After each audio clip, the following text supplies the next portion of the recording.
I think we'll get started then. So hello, good morning and welcome to another fantastic panel event put on by the Conservative Environment Network. My name is John Flesher. I'm our International Programme Director. This is the, I think, 15th of 21 CEN events held over the first three days of Party Conference. We've got loads more on this afternoon, so please do stick around for that after this. Thank you in particular to Ball Corporation for their generosity in putting on this panel today. If you'd like to sign up as a CEN supporter, you can do so for free. If you haven't already, then I'm appalled, but there's still plenty of time left to do so. You can go onto our website. There's all sorts of benefits, and it doesn't cost you a penny. Now, today we're going to talk about recycling for this panel, which I think for most ordinary folks is probably the most tangible example of environmentalism and doing our bit. And we all want to do that, with household recycling rates have quadrupled since the year 2000, but waste is still, as I think we all know, an enormous challenge. The government has set several targets and initiatives through its 25-year Environment Plan and through the Environment Act, such as extended producer responsibility, various waste reduction targets. And to discuss how we achieve these targets and what more needs to be done to boost recycling, eliminate waste, and really make the UK a world leader in this area, I'm joined by a stellar panel, two fantastic members of the CEN Parliamentary Caucus, Selaine Saxby, the Member of Parliament for North Devon, also a district councillor and a very long-standing environmental campaigner, Duncan Baker, the MP for North Norfolk, a member of the Environmental Audit Committee, Jim Fox, the Head of Public Affairs at Coca-Cola, Europacific Partners GB, and John Hayes, the Chairman of Ball Corporation.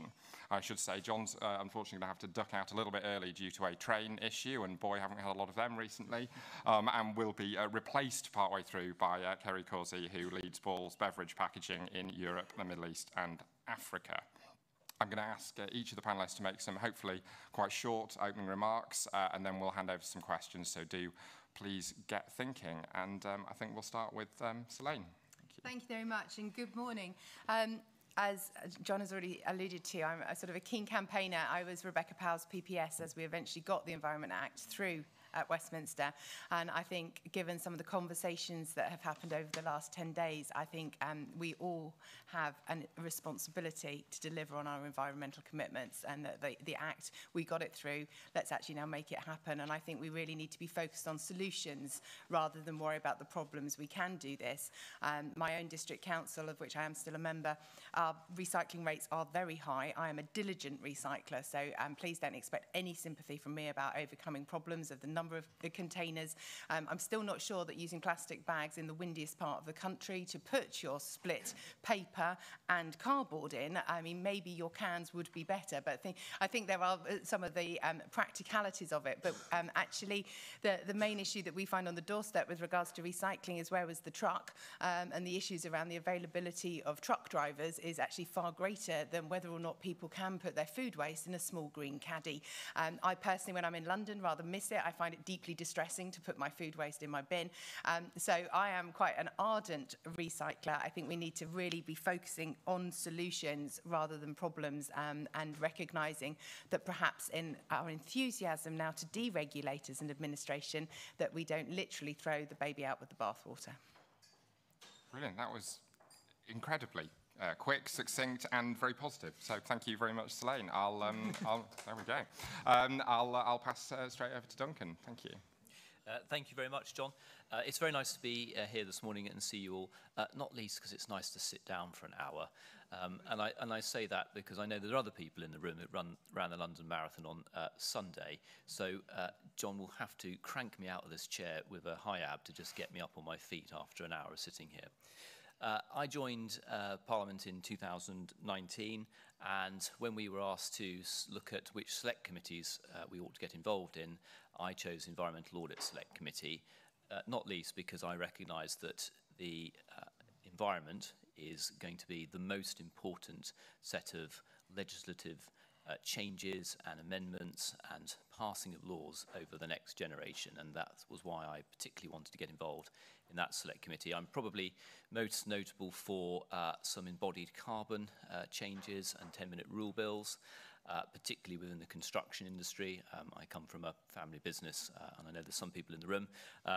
Brett, who know where I come from, and I think that we talk an awful lot about energy efficiency of our homes and therefore how to decarbonise through power sources, but we don't talk about the materials very much, and the carbon content of steel production, of concrete, cement, bricks is incredibly damaging to the environment, and actually this ought to be an area that we can win very easily with some environmental changes. So that was a 10-minute rule bill I introduced, and also the sustainability of the built environment was quite a notable EAC inquiry, which I brought in and has just been published recently.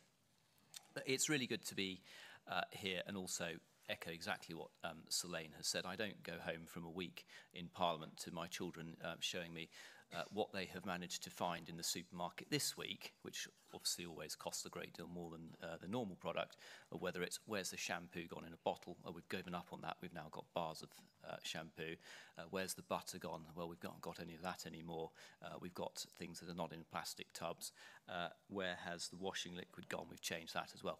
All of these things are practical ways in which my family, just as one family in the United Kingdom, are trying to ensure that we recycle more and more. And I think this morning's conversation will promote very much about how those nudge factors, those push factors from government can help people with legislation to actually ensure that it's real people power that really starts to increase the recycling rates, which, as John has said, has quadrupled in recent years. But it's that ability to go even further, and it will take real human behaviour and the changing of human behaviour to get to the levels that we need to. Thank you very much, Duncan. I'm sure we'll get into much more of that very shortly. I'll hand over to Jim. Hi, good morning, everyone. I'm part of probably the biggest beverage company in the world, so we're responsible for a lot of the cans and bottles you see, hopefully in your recycling bin, hopefully not on the beach. And we think that we have a shared responsibility to fix some of the problems that go with that. We try to do lots of stuff, but we understand it's shared.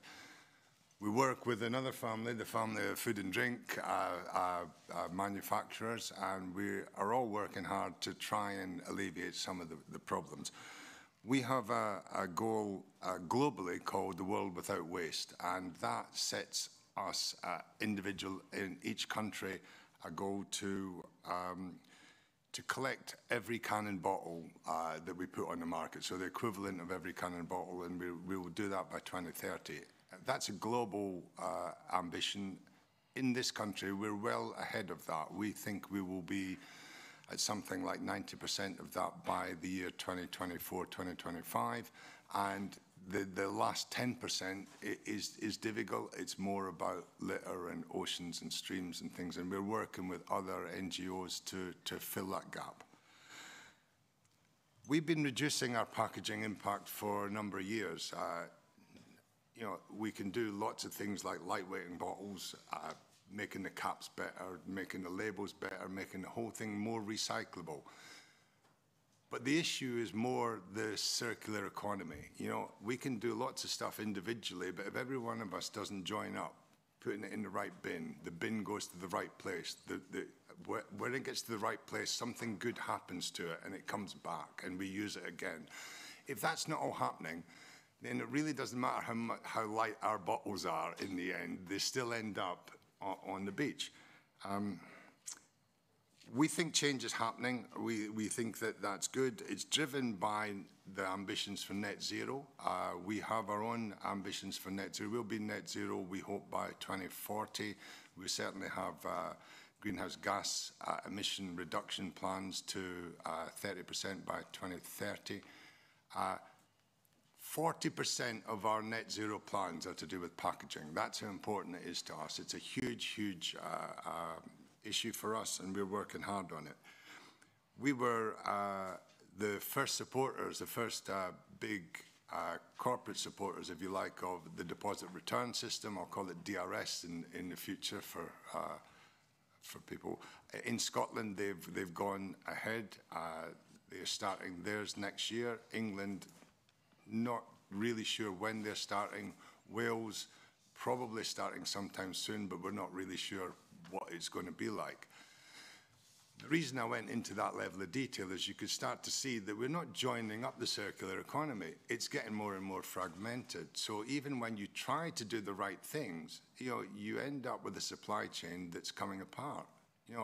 For me to put a different pack in Scotland and a different pack in England and a different pack in Wales, first of all, costs a lot, and that will flow through to the shopper, the consumer.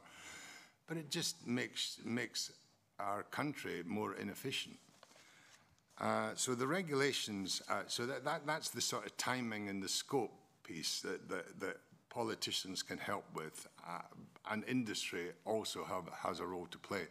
But then you get into the regulations, and the regulations we found weren't really helpful and aren't helpful at the moment. So we have a problem that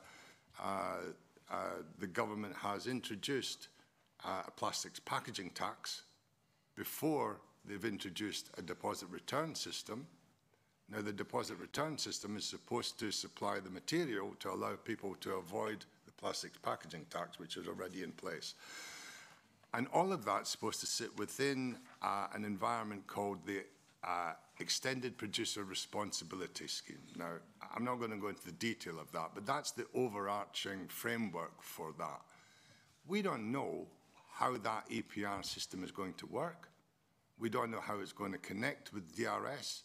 We don't know how the taxes are going to apply within that.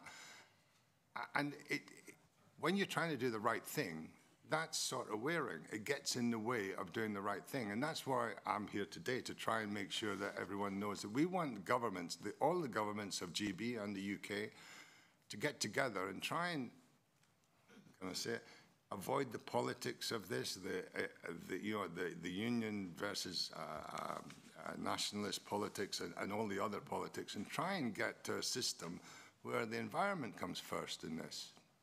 And that's my opening gambit for today. Sorry. And by the sounds of it, a very popular opening gambit as well. I'll hand over to John Hayes. Yeah, Jim just made my job much easier. My name is John Hayes. I'm chairman of Ball Corporation. Thank you for all being here. 30 seconds on Ball. We're a 142-year-old company. We've been in over 50 different businesses. We started out in the glass business. We've been in the plastic bottle business 3 different times in our life. And I mention all that because about 12 years ago, we divested all of that and went all in on aluminum packaging. And the reason is quite simple. Aluminum is the most sustainable substrate in the beverage packaging world, full stop. 75% of all aluminum ever produced in man's history is still in use today because it's infinitely recyclable and it's economic to recycle.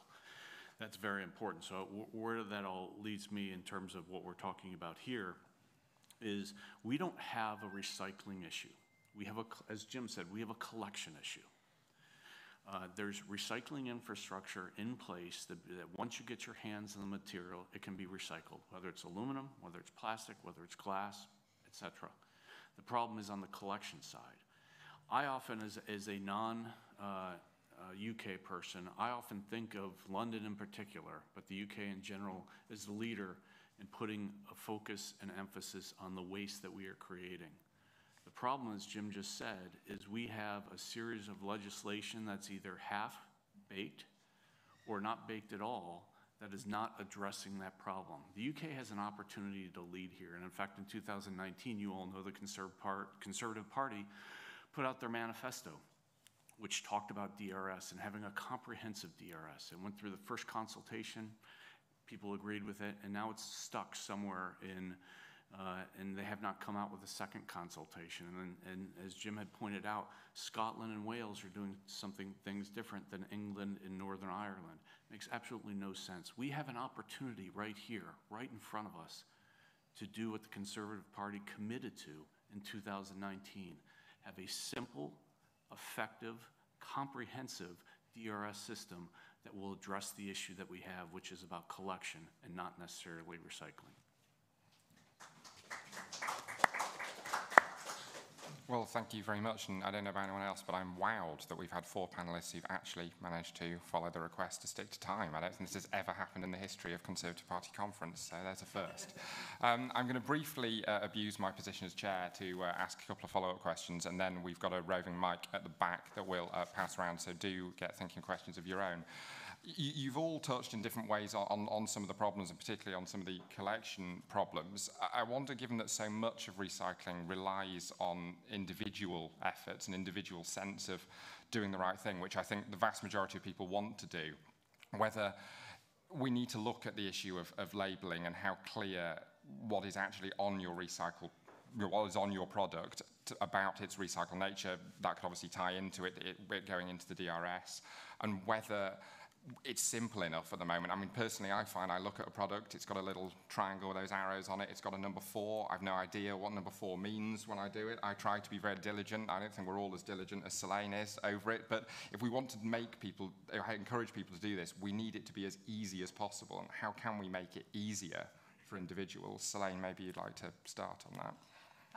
I think it's a fair point, and I'm obviously fortunate I'm by myself, so therefore it's much easier for me to take these decisions. I don't have Duncan's children helping me along with changing the products, but I do think there's much more industries can do, and up in North Devon we also have an amazing organisation called Plastic Free North Devon who have worked tirelessly to reduce plastics across the whole of North Devon, and they've done work with shops to actually stop things being sold. We have a huge campaign about plastic bodyboards, and I think, you know, the generation beneath us do have this a bit better than we do and are prepared to learn. But I do think, you know, I've no idea what number 4 is either. And whilst I diligently put things in the container, I've still no idea if it was the right one. And I hope that nice man with the truck at the side of the road does know which one it's going in. I feel there is so much more that we could do. It's, you know, and I agree with others who've spoken about the challenges we have with Scotland and Wales doing different things. And I feel we could do better. But I think having been here yesterday and got told off that my car wasn't as environmentally friendly as I thought it was, I'm certainly not going to tell anyone off for getting their recycling wrong. We just need to do the best we can and nudge government along, but I think it is going to need a big nudge, and I hope that we can all work together actually to deliver that in light of sort of a changing environmental focus that I sense, unfortunately, is coming. And Duncan, would you like to come in on that? Yeah, I think it is about education, and I think that can probably be often led from a local authority level. And I certainly find in North Norfolk that although there is a great thrust to recycle, what actually is then recycled is then actually not enough from what is actually put into those recycling bins. And I know, you know, talking to John yesterday ahead of this, that, you know, it is quite startling the levels of what we think we are putting in to be recycled that then actually isn't fully recycled. And I think that's where the gains have to be made. There does seem to be a disconnect, and it's very much what was being talked about by Jim at the other end, is that the systems are not simple and they're not holistic across the whole country. So different local authorities will have different approaches to recycling.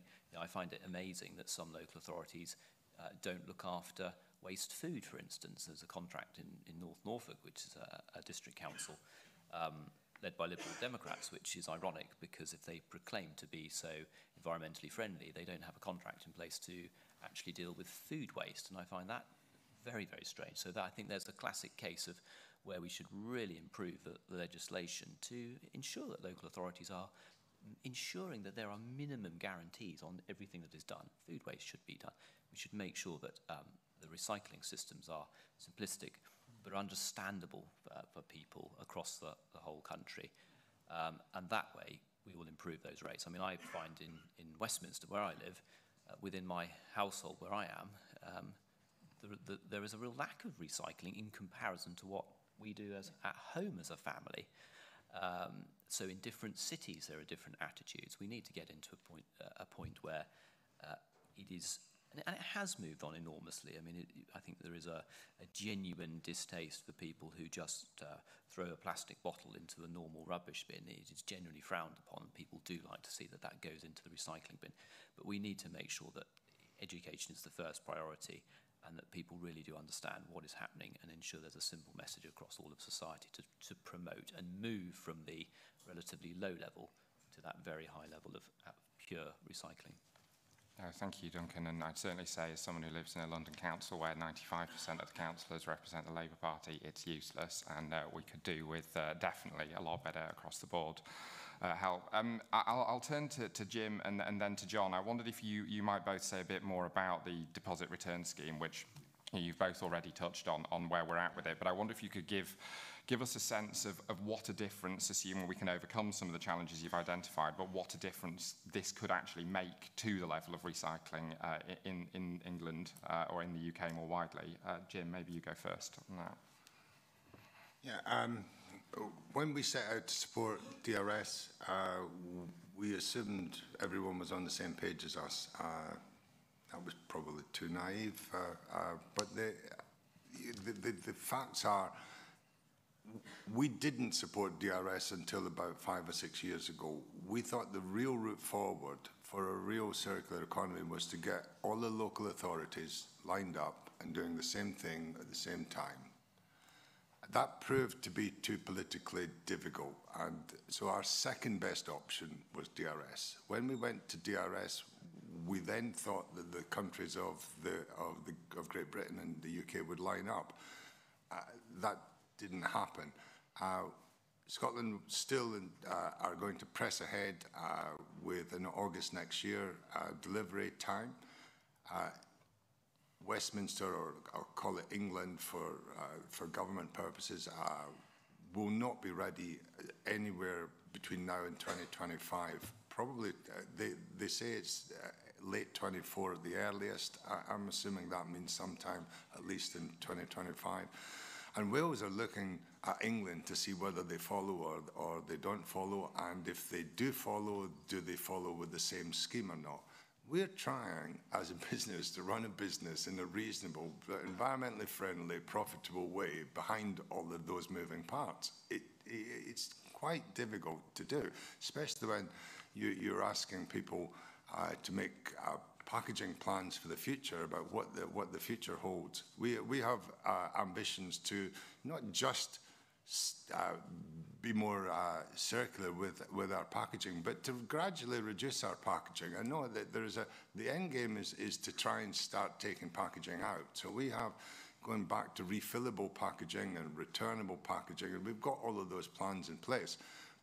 But the big issue is deposit return systems. For us, it's going to mean certainly in this, in the high tens of millions of pounds of extra cost just in Scotland.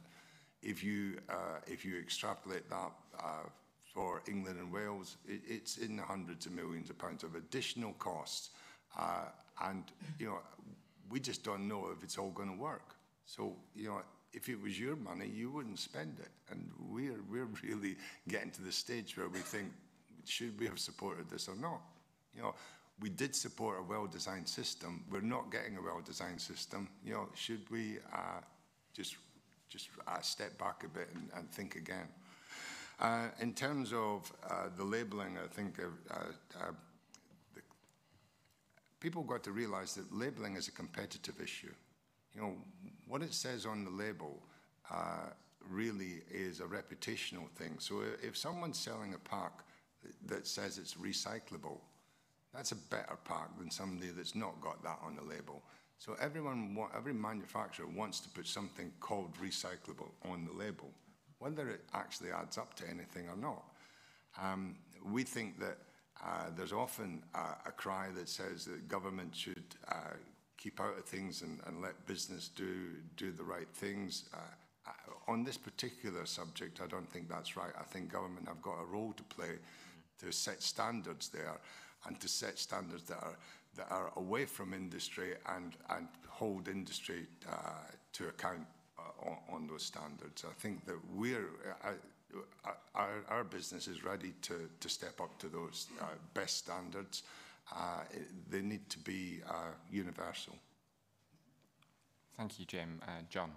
Yeah, around the world, there's over 50 deposit return schemes or equivalents in the world. And you go and look at them and see that the ones that are performing the best, all of them have recycling rates well above 90%. They work. Now, what separates the good from not so good in terms of these is, number one, they need to be comprehensive, including all substrates. Number two, they need to be consistent. And that's, I think, what Jim was saying, within the regions in which they operate. And third, they have to be simple.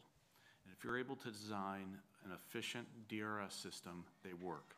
I say this because I won't hide from this. It's in our economic self-interest to do this. We will get to net zero. Our company will get to net zero. We can get recycling rates to 95% for aluminum.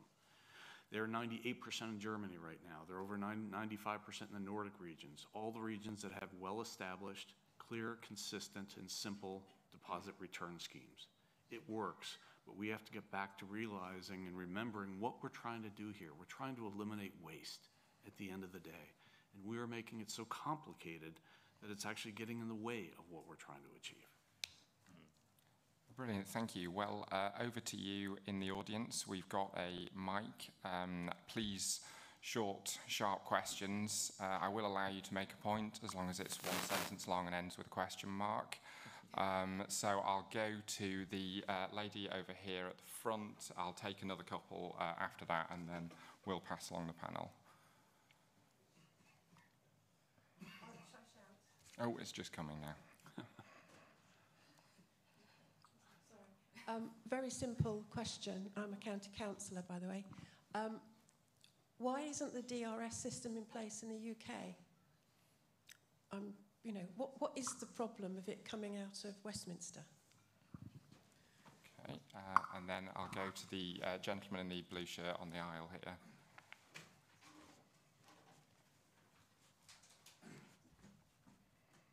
Hi. I think as the panel knows, UK waste is made up of a number of different waste streams. And my interest is in the difference between the commercial and the domestic waste stream. Just for everybody else's benefit, about 44 million tonnes of commercial waste is collected and disposed of in this country, and 27 million tonnes of domestic waste. My question is, the commercial waste sector is entirely a market. You can choose who collects your waste, you can choose the terms, you pay the rate. The domestic waste sector is controlled by the local authority. And would there be more innovation in collection methods if the market was allowed to contract directly with the household? Thank you. And one more for now. I'll go to the gentleman just in front here. Thank you. Steve Alderwater, I'm the Environment Portfolio Holder at West Berkshire Council. The challenges, as several members of the panel have talked about consistency in collection, concern me in that, firstly, we have very long-term fixed PFI contracts for facilities. We cannot change as quickly as we'd like to. Secondly, and perhaps more, the question I'd love to be answered is about the processing industry within the UK, which certainly for the plastics is hugely complex and it's not transparent. And so keeping consumer confidence, residents' confidence that what they think is being recycled actually is recycled is a challenge. And I'd be interested in views. Thank you. Thank you. Well, John, I'm conscious you're going to have to go. Do you want to swap now, or do you want to? I'll give you a chance to come in on whatever you'd like to of those. Maybe I'd love to answer the first question, because I don't know the answer to that question either. So I'll leave it to others. I do think on the collection side, you're right, plastic is a very complicated, for the same reason we joked about earlier. There's everyone thinks all plastic is equal. It's not. And there's so many different resins out there, and I do think over time there needs to be focus. That's why I think on a DRS system, we're talking about beverage packaging here. We can have discussions about expanding it into other consumer products and other things with different resins, but I think that's a step too far. We'll have to focus on what it is, because then you're talking about PET effectively, you're talking about glass, you're talking about aluminum, and then we can have a discussion about cartons. That, at least, it keeps it simple. But to answer your question about the plastic, it is very confusing. I can tell you on the aluminum side, it's very clear. Novelis actually has one of the biggest recycling centers in the world here in the UK. And we can take all of the aluminum collected and get it to them, and within 60 days, we can be making a can back at 95% reduction in the energy required when you use virgin materials. So there are great proof points out there on it, but it's going to take walking before running on some of this stuff as well. And we think this DRS, the simple DRS that was talked about in 2019, is a good start to that. And my apologies, I am going to have to... No, understood. Well, we'll let Carey come and get set on the panel. I'll pass along. Duncan, maybe you come next. I wonder if you might look at this question about the gentleman made about the domestic versus commercial difference as well. Can I answer the lady first? Do, yeah. I believe, and I'm no great expert on this, but I remember when it came in front of the Environmental Audit Select Committee that 2024 was the date that it was going to be implemented. I suspect that the different nations approach, which has been mentioned this morning, gives somewhat of a headache to ensure that we have a simplistic system as 4 nations. The benefit, I suppose, of going later is that you can take the best practices of particularly Germany and the Scandinavian countries who do it extremely well and ensure that we have a system that works, hopefully, as well as, for instance, the Germans, which obviously John has said has an enormous percentage rate of working so well. What concerns me is that at the moment, glass should be the poster boy of the DRS scheme. And at the moment, it's omitted from the scheme. And that seems simply wrong to me, that if we're going to do this, we should do it across the entire scheme for glass, metal, and plastic. And I hope that the delay is to make sure that we get it right and we include all 3 of those materials. Because if we bring out a system where glass is omitted, I simply cannot see that that is beneficial to reach the levels of recycling that we all aspire to. Thank you. Jim, I'll come to you next, and then Selaine. Yeah, start with the problems of Westminster. They're not just Westminster, it's Edinburgh and Cardiff as well. But you know, there are practical problems. We went through a period of let's call it Brexit, and I'm not against or for Brexit. That's not the point I'm making here. But it did reduce the bandwidth of a lot of the Westminster departments at the time. It sucked civil servants away from the day-to-day and into specific areas of that particular issue.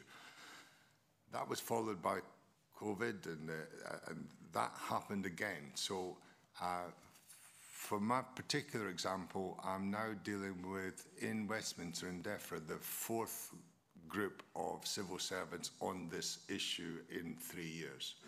And they don't have a lot of experience. They are trying to get up to speed. They're good people and they're working hard. But the continuity is not there. So that has completely slowed things down.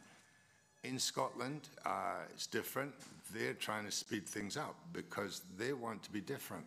You know, whether you like that politics or you don't like that politics, the truth is they want to be different and they want to push ahead. And even despite us arguing for a delay, we got one delay because of the COVID epidemic, but they're now reluctant to delay any further. And you know, I sort of understand that. My point is that Edinburgh and Westminster are not trying to resolve this. You know, it becomes an issue that industry have got to work backwards and forwards to try and get sense of, and that's not working. In terms of the commercial and domestic waste, I think that there is an issue there. That will be covered by the Extended Producer Responsibility Scheme if it comes in as we hope it will. In the detail, we hope it will. In terms of PFI, long-term contracts, absolutely right. And that's been at the heart of whether or not we can join up local authorities for years. You know, when councils sign 15-year contracts, it's really difficult. They're trying to do the best for their council taxpayers, but that's stopping progress in this area. That's the realism, the realistic issue there. And transparent reprocessors. Yeah, we've got a problem in this country that everything we say we're recycling is not necessarily being recycled. So you can take some of the statistics that you read with a big pinch of salt. You know, there are people that do the right thing and put it in the right bin, and there are people, and there are councils that do the right thing, and then they think they're doing the right thing, and reprocessors, some reprocessors are good and some are not so good. They've got to produce certificates of reprocessing. Sometimes they do, sometimes they don't. So again, there is a role for government in that. It's not about telling people exactly what to do, but actually setting a playing field that's honest and open. I think that was all the questions. I'm sorry. No, a tour de force. Thank you, Jim. Selaine. I think most points that I would have already been made, but what I would focus on is this issue around commercial and domestic recycling, and particularly that sort of when you're out and about waste. Obviously in North Devon, tourism is a huge part of our economy, and watching Airbnb's attempt to do recycling is humorous and irritating in equal measure. But I also note that my commercial waste collections around me don't seem to feature my comedy collection of small bags, boxes and different colour cartons to put things in. So therefore either the recycling is taking place later down the system, in which case you have to ask, would it be easier for households to have the same system, or it's not taking place at all, which is actually my suspicion, because once you have a small business, so like my own office, trying to actually secure recycling facilities is almost impossible. And I think when you look at big commercial, they've probably got a solution, but we have huge numbers of small and medium-sized enterprises where they're trying, again, to do the right thing, but we have adopted a box, which isn't ours, so that I insist my office recycles. But it's quite hard, and having run a small business myself for a very long period of time, to actually get commercial recycling facilities when you are small was also very difficult. So I think we have just created systems that do make things hard for people to do the right thing. And I do think we need to find ways, particularly in tourism and tourist areas. In London, they do have some recycling bins when you're out and about, but certainly where I am up in North Devon, there's none of that facility. So despite having huge numbers of visitors, if you are out and about and disposing of waste, you're not able to actually sort it on the street. And I have very little confidence that that's being sorted once it gets beyond that street. Thank you. Over to the floor again. I can see a sort of disembodied arm over there, so we'll go to the waving arm at the back, please.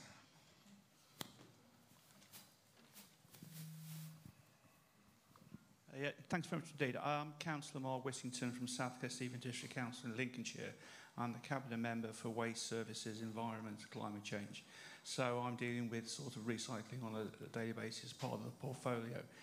Now, we, on a regular basis, almost have a constant campaign to encourage recycling, going out on social media.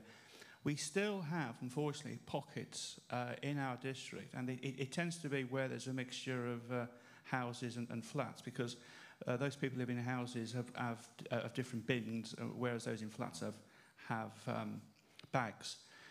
Despite best endeavours, people are still not recycling. We have been door to door. We have had our literature translated into all the different languages down there. I've actually been out on the bins with the bin men and seen the problems they have. So getting the message across is important.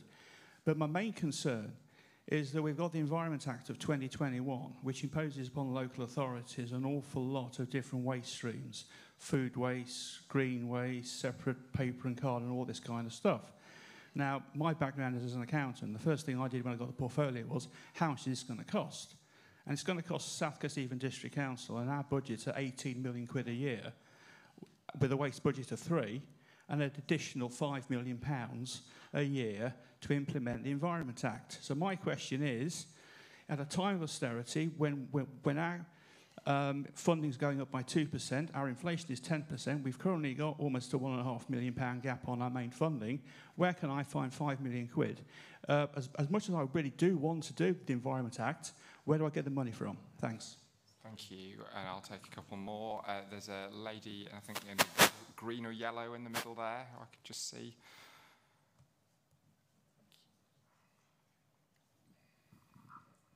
I would just like to say about the layman people in the community.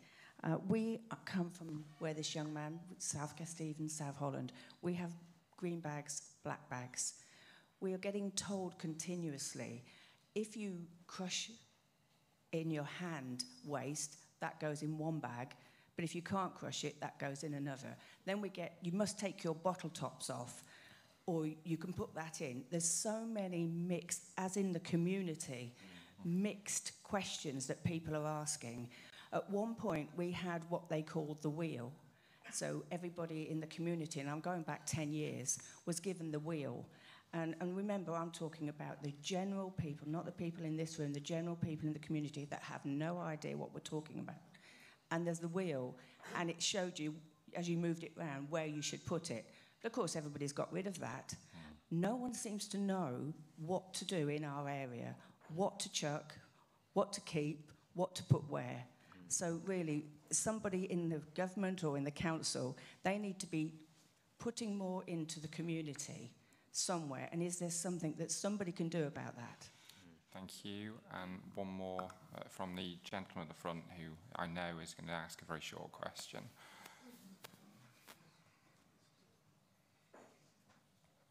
Oh, sorry, Katie, just this gentleman here at the... Sorry. Thanks. Hi, Tim Rotherham from Viridor. The question I've got is whether there's the idea about growth and jobs is missing from this debate. We talked a lot about obligations and what we need to do, but actually, right now in the UK, we collect half the plastic packaging that's put out on the market, half of it gets exported, and yet we're not building recycling facilities in the UK. We've just built one. We can't build more because we don't know where policy's going. And there's a real opportunity, it seems, to link up the kind of the jobs and growth agenda. We're doing the right thing for the environment and delivering on recycling. And that debate seems to be missing. I'd be interested in the panel's views. Thank you.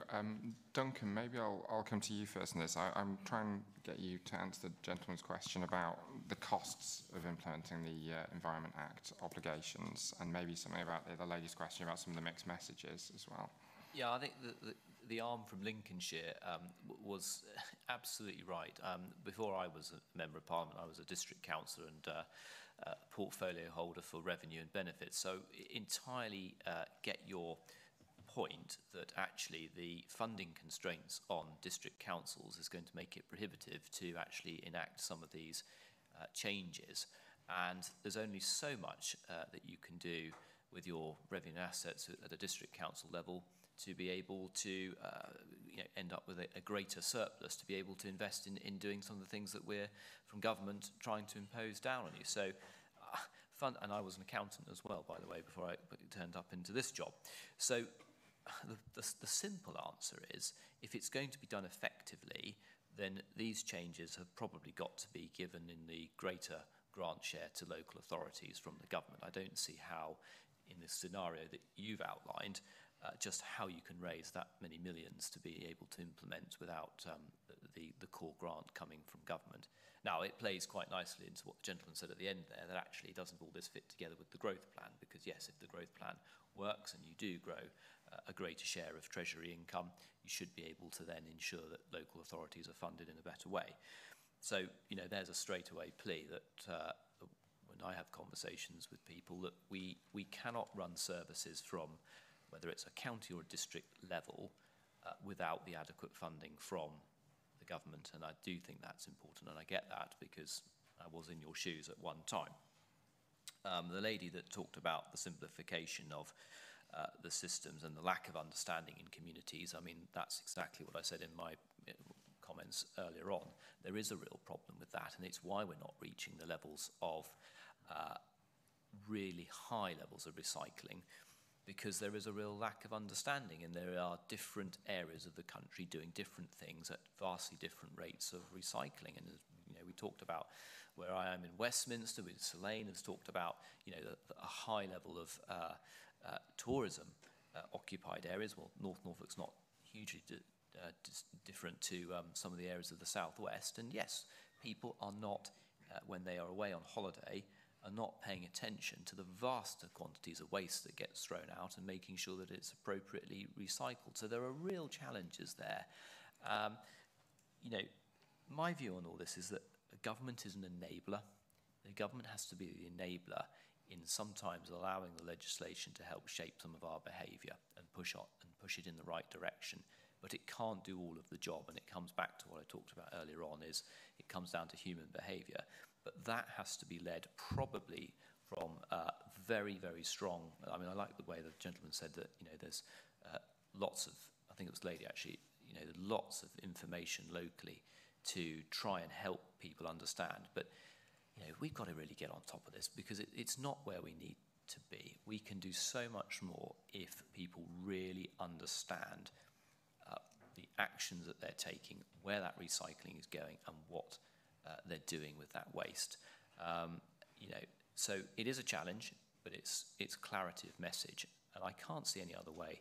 I mean, from the government pushing it, I do think it has to be done on a local level and real clarity. And I think it's popular. I think people would want to understand and learn better with it, but we are certainly not where we need to be at the moment. Thank you, Duncan. And I'll turn now to Carey and welcome to the panel. I'll let you pick up on what you wanted to, really. I hope you might say something about the gentleman's point at the end, because I think, dare I say it, we've been a little bit downbeat so far, and I hope you could say something about the growth and opportunities element of this as well. I would love to. You know, so often, and our friend over there said earlier about deregulation and throwing the baby out with the bathwater. Government's role right now, especially regarding DRS, is to kind of just provide some structure or framework that gives consistency to business to be able to thrive within. And in a world that is so volatile right now, you can't depend on things we've depended on for the last few decades. It's changing every 5 minutes. So having a standardized framework is really critical, and that's what DRS gives. And the Conservative Manifesto in 2019, laying out clearly what those pieces and components would be, actually helped Ball Corporation feel confident in investing hundreds of millions of pounds and creating hundreds of jobs in Kettering. We're looking to open a facility there. And that was built off of that consistency and framework and the demand that would be there from having this system set up in place. So in all of this, and being a bit downbeat or talking about how rule and regulation can create more cost, et cetera, in this case, it actually doesn't. It creates simplification. It creates scale. And when we talk about discussion with the consumer and what they know and understand, economics are a great equalizer. If you give someone a deposit, all of a sudden they don't have to read an entire pamphlet to know what to do. They know that this thing, whatever it is, equals this many pence, and I know how to make that work as a consumer. So anyway, those are my thoughts. There's so much that is good and can provide growth and be good for business in this, and I hope that if you walk away with that, then we've done our job. Thank you. I'd like to take one more round of questions, so I'll ask Jim and Selaine if they can be reasonably quick. But Selaine, do you want to go first? Yeah, I'd sort of reiterate the point on standardisation. And when you do look at Devon, we have 11 district councils. And if we're looking to save costs, I think there is a real need to actually, why next door in Torridge, which is 3 miles down the road, has a completely different system to my own, and why they have their own fleet of trucks. It just doesn't, to me, make any sense. And that actually, I hope that we're not entering a period of austerity.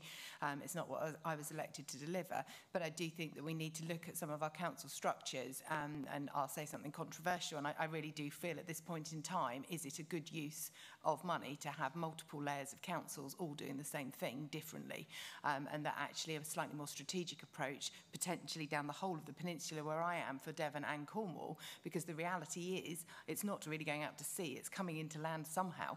So it might as well all do the same, and then more people would know what we were doing, and I would roll that out nationally, that we need a system that people understand. So when you go on holiday, you do exactly the same as you at home. When you're in London, if you've got 2 job venues like Duncan and myself have, you do the same thing, and that hopefully our international tourists will eventually get the hang of it, because anyone else that ever actually comes to flats in London, it is remarkable how people from other countries treat their waste. I mean, we might be bad at it, but really, what goes on in my bin room, in my flat, is, yes, shocking. Jim. I'd start off by saying DRS is really simple. Lots of other countries have already done it. They've done it successfully. We seem to have a reluctance to steal with pride, as some people call it nowadays. We want to just go to Norway and see how they do it, or Germany and see how they do it. It's all there. All we're going to do is lift it and put it into some form of, regulation that we all understand and agree. It's more simple than some of our civil servants and some of our NGOs want to make it. The houses and flats argument, it is difficult. All the way around the country, we hear that same argument about, council blocks and you know, the rural areas and the Highlands and Islands and all of that. There is another regulation that I've not mentioned yet that's coming down the tracks called consistency of collection. Now, that might well address some of those. We'll see. The growth in jobs and recycling, reprocessing facilities, that's coming. You know, when you add value to something, when you make it necessary, when you make it a valuable commodity, and plastic is a valuable commodity, whether we agree that there's too much of it or not. But when that happens, it makes it easier for the finance directors amongst us to justify the next facility. I think that's happening slower than it needed to. It could have happened 10 years ago. It needs to happen quickly now. DRS will certainly facilitate some of that. Already the aluminium producers, the aluminium reprocessors are already well ahead of that game. We need to get plastic up to speed, and we need to get glass up to speed. And that is already providing jobs in Scotland at that early stage. What would I say to the lady about the wheel and crush and bottle caps? Everyone's doing lots of little things, and it's all moving quickly. So, for example, Coca-Cola have just introduced attached caps to all their bottles. So there is no argument about whether you should take off the cap or leave the cap on now. The caps will be attached, and that will probably spread throughout the industry. But that's the point you're making is wider than that. I understand that. I think as you get a consistency of collection, and you get a consistency of industry approach, and you get a consistency of labelling, then you might be able to move to some kind of national website where you can go, instead of having a wheel in the kitchen that is out of date probably before it got to you, something that's continuously updated, because the industry is progressing, it's progressing quickly, and the faster we keep up with that progress, the more we'll get recycled. Thank you, Jim. We've got, just shy of 10 minutes left, so if we can have some very quick questions, I'll go to John here, and then the gentleman here, and then the gentleman's been waiting very patiently on the side there. Thank you. John Higginson from environmental consultancy, Higginson Strategy. This is a question for our two MPs on the panel. You've got here a panel including Coca-Cola, the biggest beverage manufacturer in the world, and Ball Corporation, one of the biggest packaging manufacturers in the whole world, asking you to put a deposit on their customers, which is such a rare thing to do, to say, can you please regulate us more? And here you both are talking about issues that you don't have any power about. You've both been talking massively about local council issues. We all know that that's madness, that local councils aren't joined up. But why aren't you taking that power that you have been granted, that is in your own manifesto, saying that we support a deposit return scheme, and why aren't you saying to your own government, we need to implement this? We know that people want it. We know that it will be cheaper for people like our councillor here, that all this material will be taken out of materials that council need to collect themselves. And we know that consumers will implement this from other countries, because we see the recycling rates going up when that 20p is put on a bottle or a can, and they bring it back to the supermarket and they re-get that deposit. Thank you. And there's a gentleman just across the aisle.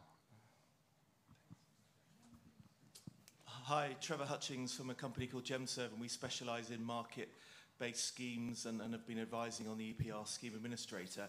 My point for the panel was around the role of technology to help with increasing the rates of recycling. And we've heard about digital waste tracking and other digital technologies, and I just wondered what the panel's view on the role that will play. Thank you. And then the gentleman with the blue tie over there. Thank you.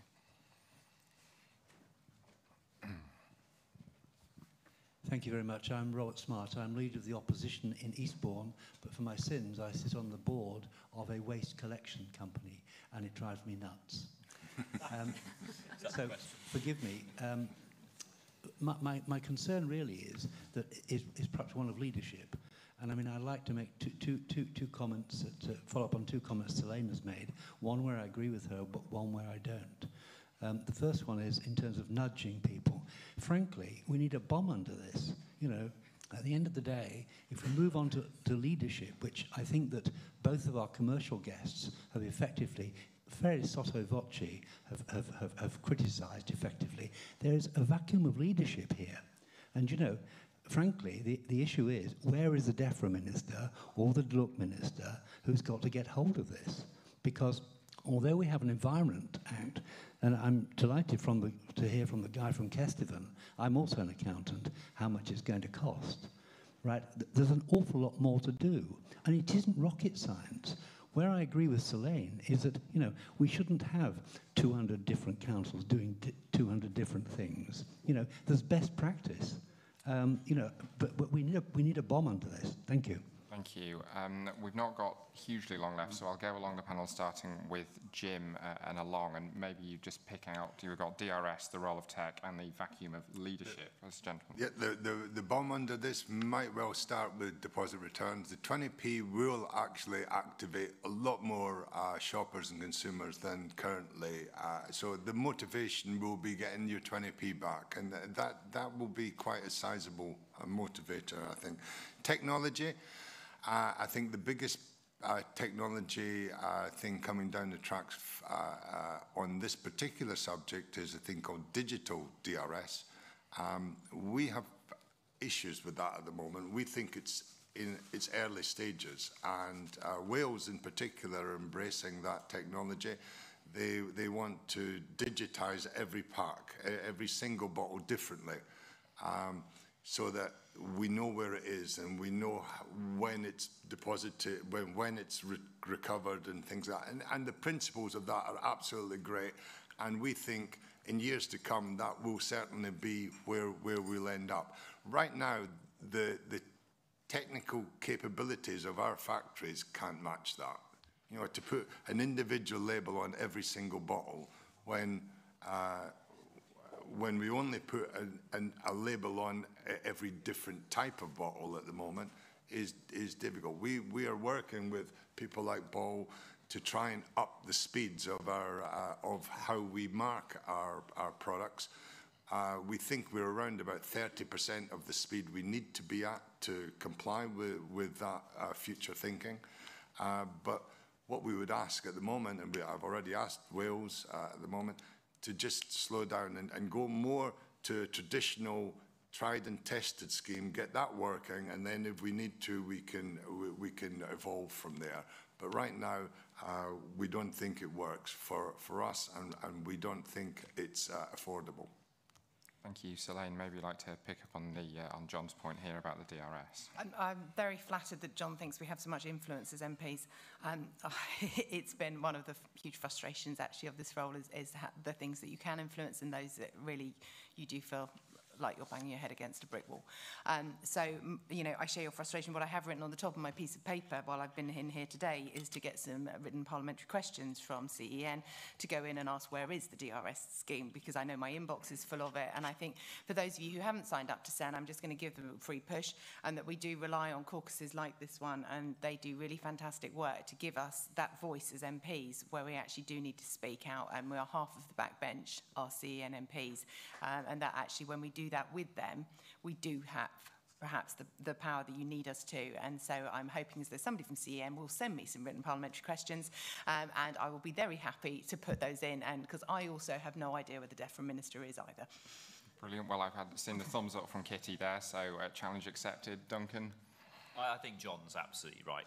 Look, but I think it's important to say that you know, the role of a select committee in government is to do exactly what you have said. And that's why when the inquiry was brought in and we talked about the DRS scheme, I think if you look at the recommendations of that inquiry, it was that we should go faster and we should actually be implementing this now. And it is frustrating that it isn't until 2024. And we've said, I mean, I've said very vocally, we should be including glass within that. And if that's a message that everybody takes away today, we have a DRS system that is simplified, works across all 4 nations and includes all 3 major packaging materials. So our role as MPs, you know, we do have the ability to talk to ministers. We do have, as part of the government party, the ability to actually put out words straight into the ear of ministers on things that are bothering us.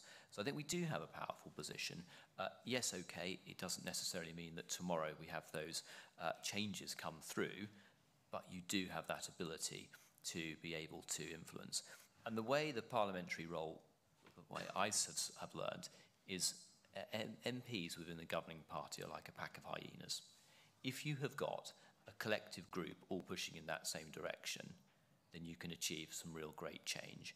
We saw that, for instance, through all of the work that Philip Dunn did with the recent changes in the Environment Act with his water qualities bill. That actually really did change what we do with our water companies in the future. So where there are areas that get really lots of high-profile attention and MPs will work collectively in a strong way, we can get those changes through. And that's what we need to be doing in so many of the different areas that we have mentioned this morning.